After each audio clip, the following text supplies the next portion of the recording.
ಸಂಪೂರ್ಣವಾಗಿ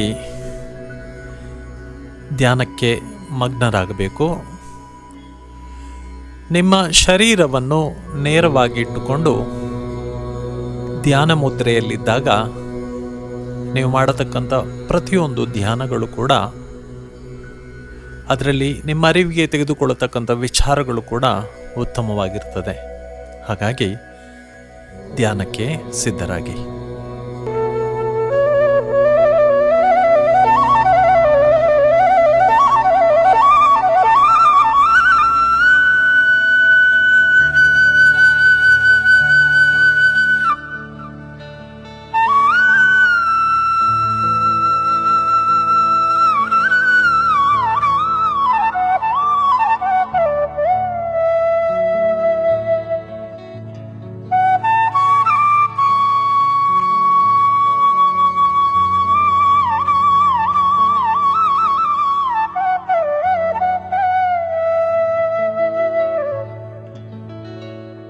ಸಂಪೂರ್ಣವಾಗಿ ನಿಮ್ಮ ಮನಸ್ಸನ್ನು ನಿಮ್ಮ ಶರೀರದಲ್ಲಿ ಕೇಂದ್ರೀಕರಿಸಿಕೊಳ್ಳಿ. ಅಕಾರ, ಉಕಾರ, ಮಕಾರದಿಂದ ಓಂಕಾರವಾಗ್ತದೆ. ಹಾಗಾಗಿ 3 ಬಾರಿ ಓಂಕಾರವನ್ನು ಹೇಳ್ತಾ ಇದ್ದೇನೆ. ಅದನ್ನು ಸಂಪೂರ್ಣವಾಗಿ ಮನಸ್ಸಿಟ್ಟು ಕೇಳಿ ಓಂಕಾರದಲ್ಲಿ ನಿಮ್ಮ ಮನಸ್ಸನ್ನು ಲೀನಗೊಳಿಸುವುದರೊಂದಿಗೆ ಧ್ಯಾನವನ್ನು ಆರಂಭಿಸೋಣ.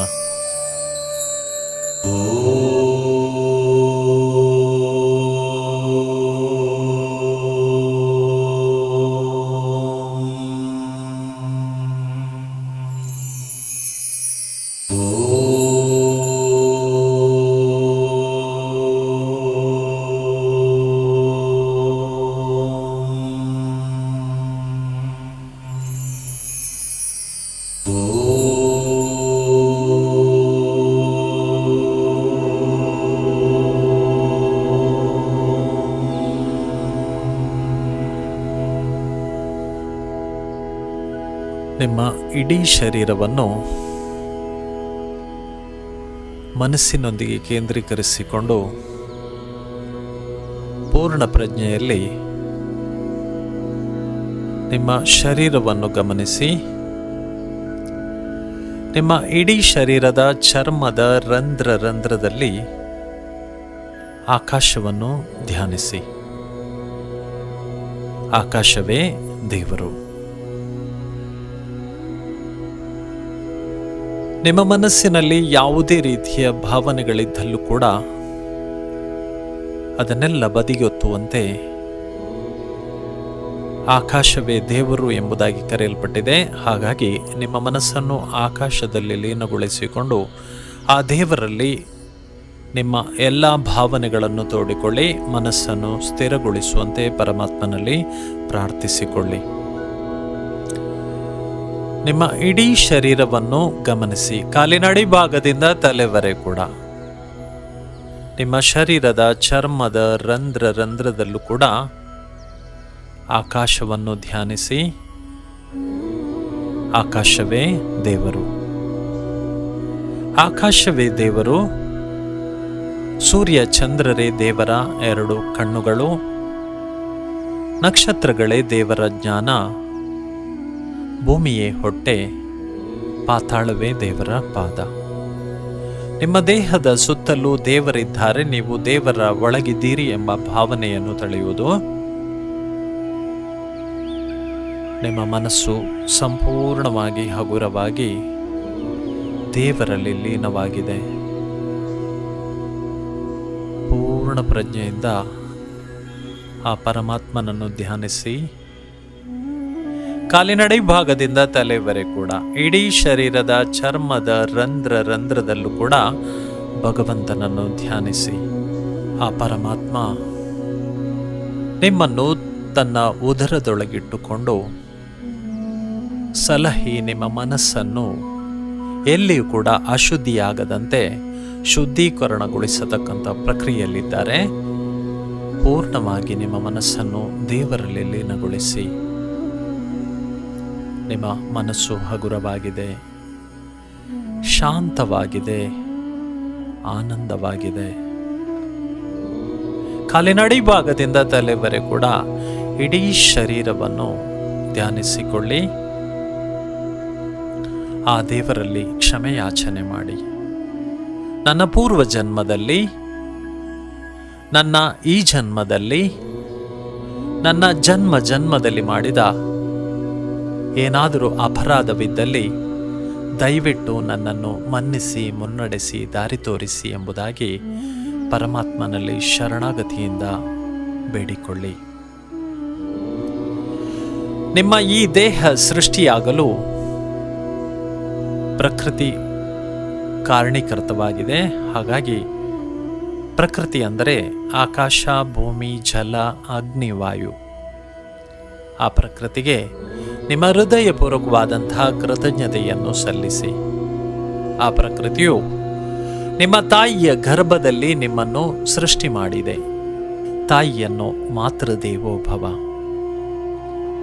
ತಾಯಿಯ ಋಣವನ್ನು ಯಾರೂ ಕೂಡ ತೀರಿಸಲು ಸಾಧ್ಯವೇ ಇಲ್ಲ. ಯಾಕಂದರೆ ಆ ಗರ್ಭದಲ್ಲಿಟ್ಟಿರತಕ್ಕಂಥ ಸನ್ನಿವೇಶಗಳನ್ನೊಮ್ಮೆ ಮನಸ್ಸಿನಲ್ಲಿ ತೆಗೆದುಕೊಳ್ಳಿ. ಆ ಪರಮಾತ್ಮ ತಾಯಿಯ ಗರ್ಭದಲ್ಲಿ ನಿಮ್ಮನ್ನು ಸೃಷ್ಟಿ ಮಾಡಿ 9 ತಿಂಗಳ ಕಾಲ ತಾಯಿ ತನ್ನ ಆ ಗರ್ಭದಲ್ಲಿಟ್ಟುಕೊಂಡು ಮಗುವನ್ನು ಪಾಲನೆ ಮಾಡತಕ್ಕಂಥ ಶಕ್ತಿಯನ್ನು ಕೂಡ ಪರಮಾತ್ಮ ತಾಯಿಗೆ ಕೊಟ್ಟಿದ್ದಾರೆ. ಹಾಗಾಗಿ ಆ ಹೆತ್ತ ತಾಯಿಯನ್ನು ದೇವರು ಎಂಬುದಾಗಿ ಸಂಬೋಧಿಸಿದೆ, ಮಾತೃದೇವೋಭವ.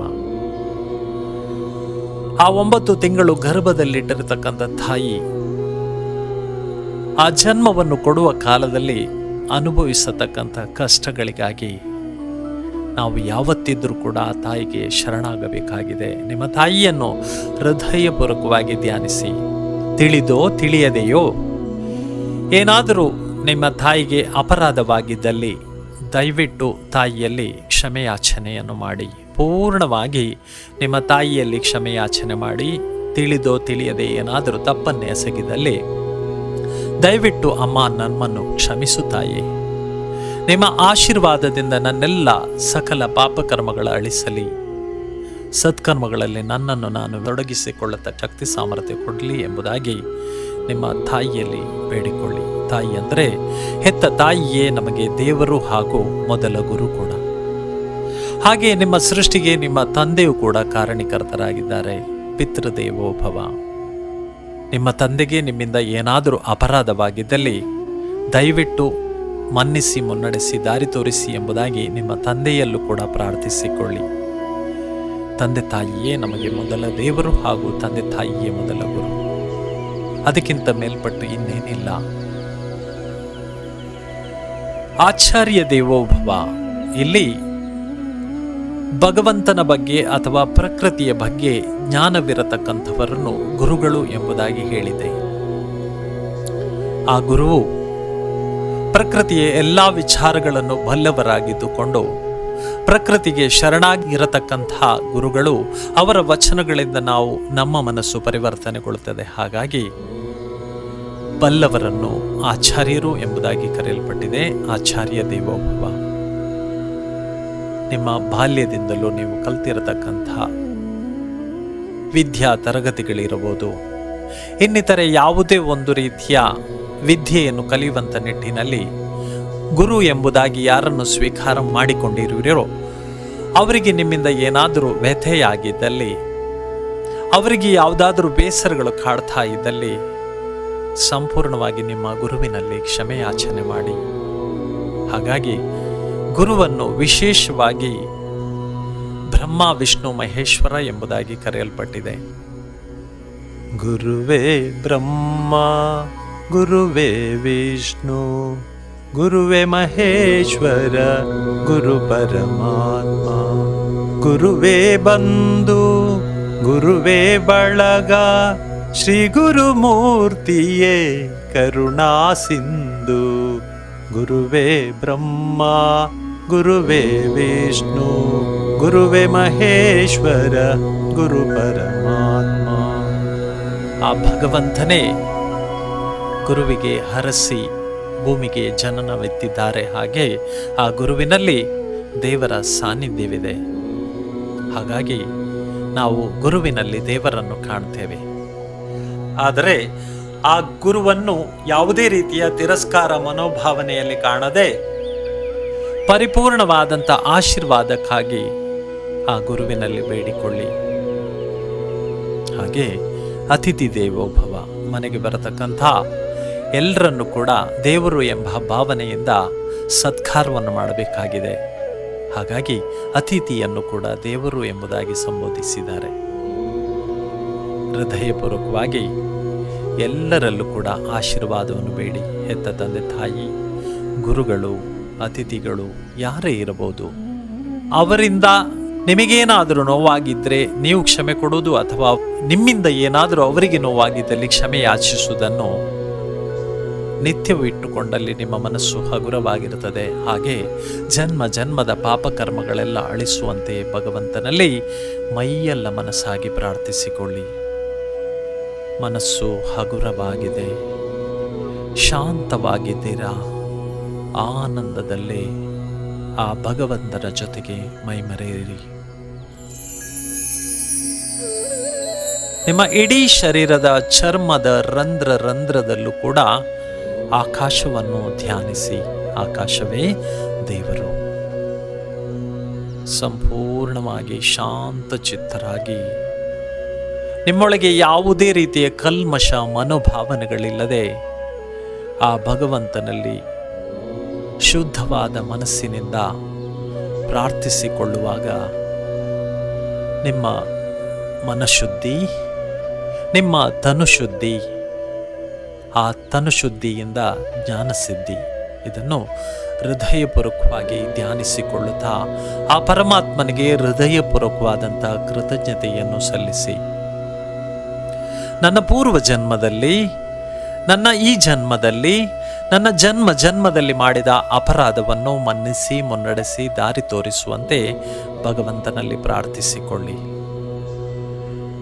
ಕಾಲಿನ ಅಡಿಭಾಗದಿಂದ ತಲೆವರೆ ಕೂಡ ಇಡೀ ಶರೀರದ ಚರ್ಮದ ರಂಧ್ರದಲ್ಲೂ ಕೂಡ ಭಗವಂತನನ್ನು ಪ್ರಾರ್ಥಿಸಿಕೊಳ್ಳಿ.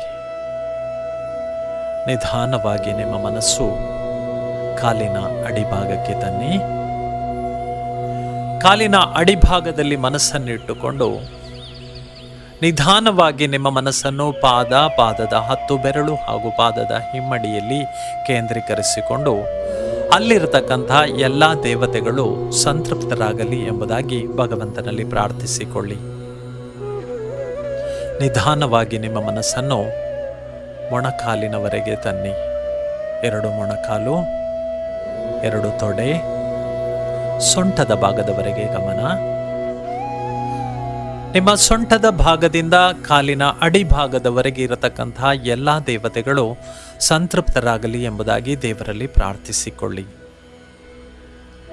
ನಿಧಾನವಾಗಿ ನಿಮ್ಮ ಬೆನ್ನೆಲುಬು, 2 ಭುಜ, 2 ಕೈ, 10 ಬೆರಳು, ಕುತ್ತಿಗೆ, ಬಾಯಿ, ಮೂಗು, ಕಣ್ಣು, ಹುಬ್ಬು, ಹಣೆ, 2 ಕೆನ್ನೆ, 2 ಕಿವಿ, ತಲೆ ಕೂದಲು, ಇಡೀ ದೇಹದ ಚರ್ಮ, ಇಡೀ ದೇಹದ ನರಮಂಡಲ, ಇಡೀ ದೇಹದ ಮಾಂಸಖಂಡ, ಇಡೀ ದೇಹದ ಅಸ್ಥಿಪಂಜರ ಹಾಗೂ ದೇಹದ ಒಳಗಿರತಕ್ಕಂಥ ಸಪ್ತಧಾತುಗಳನ್ನು ಧ್ಯಾನಿಸಿ. ಅಲ್ಲಿರತಕ್ಕಂಥ ಎಲ್ಲ ಕುಕರ್ಮಗಳನ್ನು ಪರಿಹರಿಸುವಂತೆ ಭಗವಂತನಲ್ಲಿ ಪ್ರಾರ್ಥಿಸಿಕೊಳ್ಳಿ. ಸಂಪೂರ್ಣವಾಗಿ ನಿಮ್ಮ ದೇಹವನ್ನು ಗಮನಿಸಿ. ಈ ದೇಹ ಸಾಧನ ಶರೀರ ಎಂಬುದಾಗಿ ಕರೆಯಲ್ಪಟ್ಟಿದೆ. ಈ ಶರೀರ ಚೆನ್ನಾಗಿದ್ದರೆ ಮಾತ್ರ ಸಾಧನೆ ಮಾಡಲು ಸಾಧ್ಯ. ಹಾಗಾಗಿ ನಮ್ಮ ಜನ್ಮದ ಕುಕರ್ಮಗಳೆಲ್ಲವೂ ಪರಿಹಾರವಾಗಿ ಸತ್ಕರ್ಮಗಳಲ್ಲಿ ನಮ್ಮನ್ನು ನಾವು ತೊಡಗಿಸಿಕೊಳ್ಳತಕ್ಕಂಥ ಮನಸ್ಸನ್ನು ಕೊಡುವಂತೆ ಆ ವಿಶ್ವಶಕ್ತಿಯಾಗಿರತಕ್ಕಂಥ ಭಗವಂತ ನಿಮ್ಮ ದೇಹದ ಸುತ್ತಲಿರತಕ್ಕಂಥ ಆಕಾಶವನ್ನು ಧ್ಯಾನಿಸಿಕೊಂಡು ಎಲ್ಲ ಪ್ರಾರಬ್ಧಗಳನ್ನು ಅಳಿಸಿ ಶುಭ ಕರ್ಮಗಳಲ್ಲಿ ನಮ್ಮನ್ನು ನಾವು ತೊಡಗಿಸಿಕೊಳ್ಳತಕ್ಕಂಥ ಶಕ್ತಿ, ಸಾಮರ್ಥ್ಯ, ಭಕ್ತಿ ಎಲ್ಲವನ್ನು ಕೊಡುವಂತೆ ಭಗವಂತನಲ್ಲಿ ಹೃದಯಪೂರ್ವಕವಾಗಿ ಪ್ರಾರ್ಥಿಸಿಕೊಳ್ಳಿ. ಕಾಲಿನಡಿ ಭಾಗದಿಂದ ತಲೆವರೆ ಕೂಡ ಇಡೀ ಶರೀರದ ಚರ್ಮದ ರಂಧ್ರದಲ್ಲೂ ಕೂಡ ನಿಮ್ಮ ದೇಹದ ಸುತ್ತಲೂ ಆಕಾಶವಿದೆ ಎಂಬುದನ್ನು ಗಮನಿಸಿಕೊಳ್ಳಿ. ಹಾಗೆ ನಿಧಾನವಾಗಿ ನಿಮ್ಮ ಮನಸ್ಸು ಸಮುದ್ರದ ದಡಕ್ಕೆ ಹೋಗಲಿ. ನೀವು ಸಮುದ್ರದ ದಡದಲ್ಲಿ ನಿಂತುಕೊಂಡಿದ್ದೀರಿ. ಗಮನಿಸಿ, ನೀವು ಸಮುದ್ರದ ದಡದಲ್ಲಿ ನಿಂತುಕೊಂಡಿದ್ದೀರಿ. ನೀವು ಸಮುದ್ರದ ದಡದಲ್ಲಿ ನಿಂತುಕೊಂಡು ಒಮ್ಮೆ ನಿಂತ ಜಾಗದಲ್ಲಿ ಈ ಭೂಮಿಗೆ ಆಧಿಪತ್ಯವನ್ನು ಪಡೆದಿರತಕ್ಕಂಥ ಯಾವ ಶಕ್ತಿ ಏನು ಎಂಬುದು ನಿಮಗೆ ಅರಿವಿಲ್ಲದಿದ್ದರೂ ಕೂಡ ಈ ಭೂಮಿ ಒಂದು ಗ್ರಹವಾಗಿದ್ದು ಈ ಭೂಮಿಗೆ ವಿಶೇಷವಾದಂಥ ಶಕ್ತಿಯನ್ನು ಭಗವಂತ ಕೊಟ್ಟಿದ್ದಾನೆ. ಹಾಗಾಗಿ ಆ ಭೂಮಿಗೆ ಕೃತಜ್ಞತೆಯನ್ನು ಸಲ್ಲಿಸಿ. ಯಾಕಂದರೆ ಈ ಸೃಷ್ಟಿಯ ಅಧಿಕಾರ ಭೂಮಿಗೆ ವಿಶೇಷವಾಗಿದೆ. ಸಕಲ ಜೀವರಾಶಿಗಳು ಕೂಡ ಭೂಮಿಯಲ್ಲಿ ಹುಟ್ಟುವುದರಿಂದಾಗಿ ಭೂಮಿಯನ್ನು ತಾಯಿ ಎಂಬುದಾಗಿ ಕರೆಯಲ್ಪಟ್ಟಿದೆ. ಹೆತ್ತ ತಾಯಿ 9 ತಿಂಗಳು ಗರ್ಭದಲ್ಲಿಟ್ಟರೆ ಹೊತ್ತ ಭೂಮಿ ತಾಯಿಯು ನಮ್ಮನ್ನು ಸಾಯುವ ತನಕ ಕೂಡ ಎಲ್ಲವನ್ನು ಕರುಣಿಸಿ ಸಾಕಿ ಸಲಹತಕ್ಕಂಥ ಅಮ್ಮ. ಹಾಗಾಗಿ ಆ ಅಮ್ಮನನ್ನು ಹೃದಯಪೂರ್ವಕವಾಗಿ ಧ್ಯಾನಿಸಿಕೊಂಡು, ನನ್ನಿಂದ ಏನಾದರೂ ಅಪರಾಧವಾಗಿದ್ದಲ್ಲಿ ದಯವಿಟ್ಟು ನನ್ನನ್ನು ಮನ್ನಿಸಿ ಮುನ್ನಡೆಸಿ ದಾರಿ ತೋರಿಸಿ ಎಂಬುದಾಗಿ ಭೂಮಿ ತಾಯಿಯಲ್ಲಿ ಪ್ರಾರ್ಥಿಸಿಕೊಳ್ಳಿ.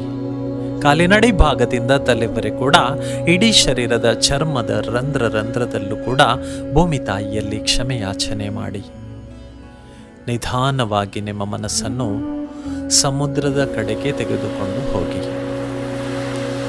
ಆ ಸಮುದ್ರದ ಸೆರೆಗಳ ಅಬ್ಬರದ ಗರ್ಜನೆ, ಆ ಸಮುದ್ರದ ಸೆರೆಗಳ ಹಾವಭಾವವನ್ನು ಮನಸ್ಸಿನಲ್ಲೇ ಧ್ಯಾನಿಸಿಕೊಳ್ಳಿ. ಆ ಭಗವಂತ ಕರುಣಾಮಯ ಆಗಿದ್ದುಕೊಂಡು ಸಮುದ್ರವೆಂಬ ಆ ಒಂದು ವಿಶೇಷವಾದಂಥ ಶಕ್ತಿ, ಆ ಶಕ್ತಿಗೆ ವಿಶೇಷವಾಗಿ ಹೆಸರನ್ನು ಕೊಟ್ಟಿರುವುದು ಜಲದುರ್ಗೆ ಅಥವಾ ಗಂಗಾ ಎಂಬುದಾಗಿ.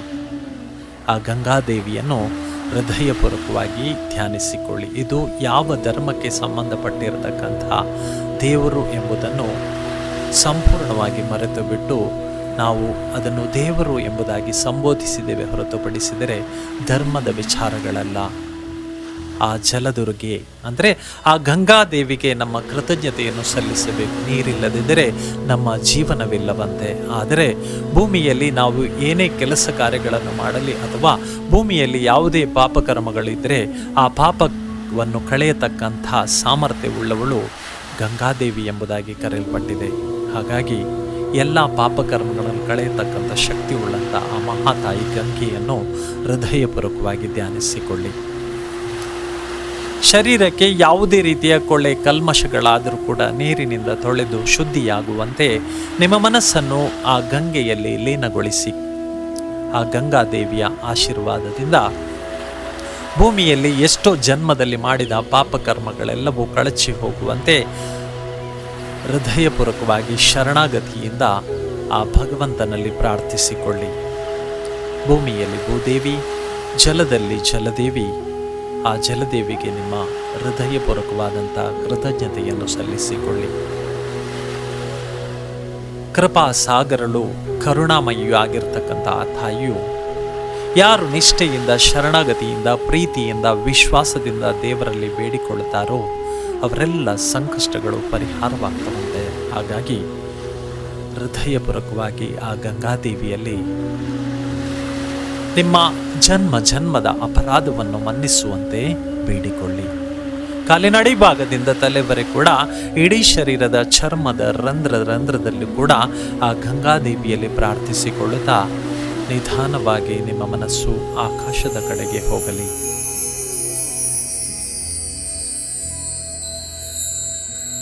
ಆಕಾಶ ನಿಮ್ಮನ್ನು ಹೃದಯಪೂರ್ವಕವಾಗಿ ಅಪ್ಪಿಕೊಂಡಿದೆ. ಹಾಗೆ ನೀವು ಕೂಡ ಹೃದಯಪೂರ್ವಕವಾಗಿ ಆಕಾಶಕ್ಕೆ ಕೃತಜ್ಞತೆಯನ್ನು ಸಲ್ಲಿಸಿ. ಇಂದು ನಾವು ಜೀವಿಸುವಂಥ ಎಲ್ಲ ಪ್ರಾಣಶಕ್ತಿಗಳು ಕೂಡ ಜಲದಿಂದಲೋ, ಅಗ್ನಿಯಿಂದಲೋ, ವಾಯುವಿನಿಂದಲೋ, ಭೂಮಿಯಿಂದಲೋ ಎಲ್ಲ ಕಡೆಯಿಂದಲೂ ಸಿಗುವಂಥದ್ದಾಗಿದೆ. ಅದಕ್ಕಾಗಿ ಪಂಚತತ್ವವನ್ನು ಒಳಗೊಂಡಿರತಕ್ಕಂಥ ಈ ಭೂಮಿ, ಅದರಲ್ಲಿ ಒಂದು ತತ್ವ ಭೂತತ್ವವೇ. ಆಕಾಶ, ಭೂಮಿ, ಜಲ, ಅಗ್ನಿ, ವಾಯು ಈ ಪಂಚತತ್ವಗಳು ಕೂಡ ನಮಗೆ ಎಲ್ಲವನ್ನು ಕೊಡುತ್ತದೆ. ಅದರಲ್ಲಿ ಪ್ರಧಾನವಾಗಿ ನಮಗೆ ಬೇಕಾಗಿರುವುದು ಜಲಪ್ರಾಣ ಹಾಗೂ ಅಗ್ನಿ ಪ್ರಾಣದಿಂದ ಪೂರ್ಣವಾಗಿ ಇಡೀ ಭೂಮಿಯಲ್ಲಿ ಸೃಷ್ಟಿ ಕಾರ್ಯಗಳು ನಡೆಯುತ್ತವಂತೆ, ಅದೇ ರೀತಿ ಸ್ಥಿತಿ ಲಯಗಳು ಕೂಡ. ಹಾಗಾಗಿ ಅಗ್ನಿಗೆ ಸೂರ್ಯನನ್ನು, ಜಲಕ್ಕೆ ಚಂದ್ರನನ್ನು ನೇಮಕ ಮಾಡಿಕೊಂಡು ಸ್ತ್ರೀ ಪುರುಷ ಗ್ರಹ ಎಂಬುದಾಗಿ ಹೇಳಲ್ಪಟ್ಟಿದೆ. ಅವರನ್ನು ಹೃದಯಪೂರ್ವಕವಾಗಿ ಧ್ಯಾನಿಸಿಕೊಳ್ಳಿ. ನಿಮ್ಮ ಮನಸ್ಸು ಆಕಾಶದಲ್ಲಿದೆ. ಕಾಲಿನ ಅಡಿಭಾಗದಿಂದ ತಲೆವರೆ ಕೂಡ ಇಡೀ ಶರೀರದ ಚರ್ಮದ ರಂಧ್ರದಲ್ಲಿ ಆ ಸೂರ್ಯ ಚಂದ್ರರಿಗೆ ಮೈಯೆಲ್ಲ ಮನಸ್ಸಾಗಿ ಕೃತಜ್ಞತೆಯನ್ನು ಸಲ್ಲಿಸಿ. ಸೂರ್ಯನನ್ನು ತಂದೆ ಹಾಗೂ ಚಂದ್ರನನ್ನು ತಾಯಿ ಎಂಬುದಾಗಿ ಹೇಳಲ್ಪಟ್ಟಿದೆ. ಆ ತಂದೆಗೆ ನಿಮ್ಮಿಂದ ಏನಾದರೂ ಅಪರಾಧವಾಗಿದ್ದಲ್ಲಿ ದಯವಿಟ್ಟು ಮನ್ನಿಸಿ, ಮುನ್ನಡೆಸಿ, ದಾರಿ ತೋರಿಸುವಂತೆ ಸೂರ್ಯದೇವರಲ್ಲಿ ಪ್ರಾರ್ಥಿಸಿಕೊಳ್ಳಿ. ಕಾಲಿನ ಅಡಿಭಾಗದಿಂದ ತಲೆವರೆ ಕೂಡ ಇಡೀ ಶರೀರದ ಚರ್ಮದ ರಂಧ್ರದಲ್ಲೂ ಕೂಡ ಸೂರ್ಯ ದೇವರಲ್ಲಿ ಮನ್ನಿಸಿ, ಮುನ್ನಡೆಸಿ, ದಾರಿ ತೋರಿಸಿ ದೇವ ಎಂಬುದಾಗಿ ಪ್ರಾರ್ಥಿಸಿಕೊಳ್ಳಿ. ಹಾಗೆಯೇ ಹೆತ್ತ ತಾಯಿಯಂತೆ ಆ ಚಂದ್ರ ಕೂಡ ಮಾತೃಕಾರಕ ಗ್ರಹವಾಗಿದೆ. ಹಾಗಾಗಿ ಆ ತಂದೆ ತಾಯಿಗಳಲ್ಲಿ ಕ್ಷಮೆ ಯಾಚನೆ ಮಾಡೋದು, ಆ ಚಂದ್ರನಲ್ಲಿ ಹೃದಯಪೂರ್ವಕವಾಗಿ ಧ್ಯಾನಿಸಿಕೊಂಡು ನಮ್ಮಿಂದ ಜನ್ಮದಲ್ಲಿ ಏನಾದರೂ ಅಪರಾಧವಾಗಿದ್ದಲ್ಲಿ ದಯವಿಟ್ಟು ನಮ್ಮನ್ನು ಮನ್ನಿಸಿ, ಮುನ್ನಡೆಸಿ, ದಾರಿ ತೋರಿಸಿ ಎಂಬುದಾಗಿ ಅಲ್ಲಿ ಕೂಡ ಪ್ರಾರ್ಥಿಸಿಕೊಳ್ಳಿ. ಆ ಸೂರ್ಯಚಂದ್ರರು ಪರಿಪೂರ್ಣವಾದಂಥ ಆಶೀರ್ವಾದವನ್ನು ಕೊಡುವಂತೆ ಬೇಡಿಕೊಳ್ಳಿ.